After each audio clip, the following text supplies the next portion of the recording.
Hello students, in today's session we are going to solve exercise 1.3 some problems for representation of a given number in P upon Q form and finding the decimal expansions of the numbers. So let's begin with the exercise. Question number 1. Write the following in decimal form and say what kind of decimal expansion each has. So first problem is 4 1 by 8. Now 4 1 by 8, this is the mixed fraction, so we have to convert this mixed fraction into simple fraction, that is 8 into 4 32 plus 1 33 by 8. Now this 33 divided by 8, so in the division process we get 4.125 and we observe that remainder is 0. Here we can say that the remainder is 0, that means process of this division stops or terminates, and 33 upon 8 is equals to 4.125, which is a terminating decimal expansion as the division process stops. So we can say that after 3 decimal places the remainder is 0, that is terminates, or this 4 1 by 8 is terminating decimal expansion. Now fifth problem says 2 upon 11. So 2 upon 11 we have to solve it and find the division of 2 by 11, and here we observe that in this process 0.18 after we get again 2. So this 2 here will start the same process of division, like place the 0, it will become 20, then again we have to divide it, 11 ones are 11, so then next we get difference is 9, and again this 9 again we put 0 becomes 90 and 11 8 is a. So here what we observe in this division process, after decimal 1 8, this pair of digits repeats itself. That remainder here we are not getting 0, that we can say the division process is not stopped and we get the repeating block of digit, which is 18. So here 2 upon 8 is 0.1818 up to in so on, that is we can write it as 0.18 bar. Now here this decimal expansion is non-terminating, recurring, or non-terminating repeating decimal expansion. So in these two examples we are getting that if the particular blocks of the digits repeats, then that decimal expansion is non-terminating and repeating, but after finite number of steps the division process stops, so we can say that the decimal expansion is terminating decimal expansion. So let us next problem, question number 3. Express the following in the form P upon Q, where P and Q are integers and Q not equals to 0. First problem is 0.6 bar. So for solving this, we have assumed that x, that value of x is 0.6 bar. Now this 0.6 bar, as 6 has bar, so meaning of this is 6 repeats itself after decimal, so we can write x is equals to 0.666666 up to infinite. Then we make this expression is equation number 1.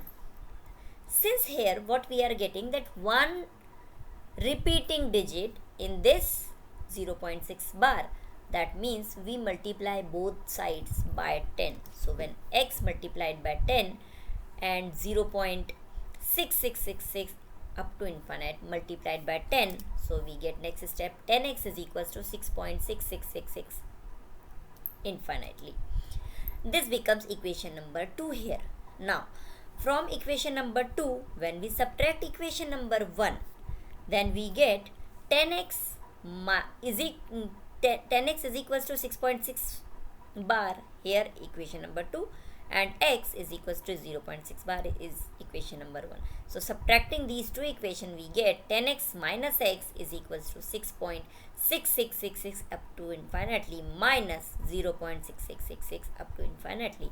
So subtraction of these two digits becomes 9x is equals to 6.00000 infinitely, that means 6.0.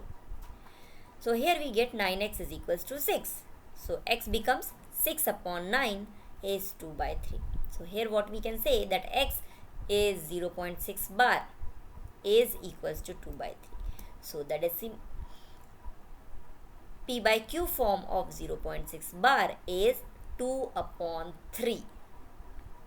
Similarly, let us consider one more problem of the same variety, where the number is given 0.53 bar. Now remember here, the bar is only on the digit 3, not on the 4. So same process we have to follow. We have to take this value x is equals to 0.53 bar.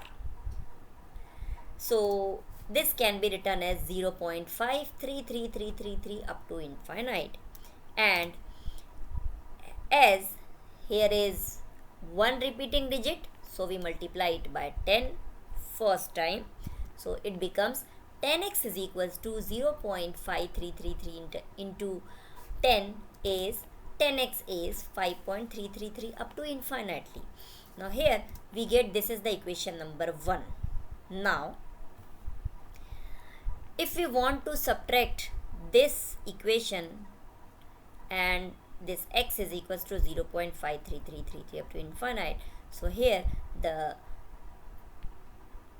number, that equation 1 minus this equation, if we write this equation is any number, suppose let it is a, if we give this name is a, so when we subtract this equation a from equation 1, so 5.33333 up to infinite minus 0.53333 infinite, it is little bit difficult to subtract it. So what we will do here, we make the digit after decimal same, that means here in x it is 5 and here in x is 3. So if this 5 will become 3 again, then only after decimal place all the digits are same in both the equations. So what we have to do now, again we have to multiply this equation number 1 by 10. So it will become 10x into 10 is equals to 5.333 infinite multiplied by 10. So 10 into 10 is 100. So we get 100x is equals to 5. Now this number multiplied by 10. So this 3 we get in the block or before the decimal place. So here this becomes equation number 2. Now easily we can subtract equation number 2 and equation number 1 here. How it is? 100x minus 10x is equals to 53.33333 up to infinite minus 5.3333 up to infinite. So now after decimal place all the digits are same in this subtraction. So 0.00000, it has no value, that means 0.0. So subtraction will be there between 53 and 5. So 53 minus 5 becomes 48.0, or we can say 48, and 100 minus 10 is 90. So 90x is equals to 48, or we can write x is equals to 48 upon 90. That becomes 8 upon 15. 6 by 6, both the numbers can be divide. So 6 8s are 48, 6 1s are 6, and 6 5s are 30. So 8 upon 50. So here for 0.53 bar, the decimal number, this 0.53 bar is the decimal number, and for this we can write the rational number is 8 upon 15. So 0.53 bar is 8 upon 15, and this is the representation of the number 0.53 bar in the form of P upon Q. And here P and Q, that is 8 and 15, both are integers, and Q, that is denominator, not equal to 0. So it is the rational number formation of the number 0.53 bar.